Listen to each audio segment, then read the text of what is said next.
Bienvenue au troisième calendrier de l'Avent. Donc du coup pour ce tour, je n'ai besoin que d'une pièce et d'un crayon. Le crayon peut aussi être remplacé par une fourchette. Ou même des baguettes magiques si vous en avez.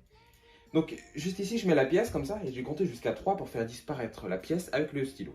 Donc je compte jusqu'à 3. 1, 2, 3.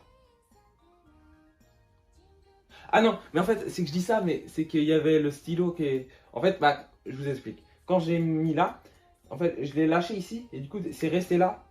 Ah mince. Et puis là ça fait disparaître la pièce du coup. C'est énervant. Place aux explications. Donc du coup pour le tour de magie c'est un tour plutôt simple. Donc j'ai la pièce juste ici et je la fais disparaître. Donc comme vous avez vu en premier coup je fais rien que la pièce et vraiment je le lâche là. Donc ça fait 1, 2, 3 et hop, plus de stylo. Et du coup de l'autre côté on a vraiment l'impression qu'il disparaît.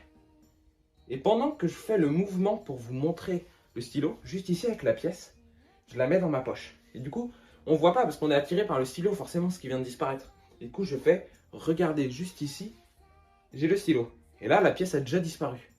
Mais sauf que je ne vous l'ai pas remontré la pièce. Vous avez cru parce que j'avais encore la main fermée. Mais la pièce est déjà dans ma poche. Et du coup, ici, j'ai juste à vous faire un petit charabia pour vous montrer comment je l'ai fait. Et vous montrer que la pièce a disparu.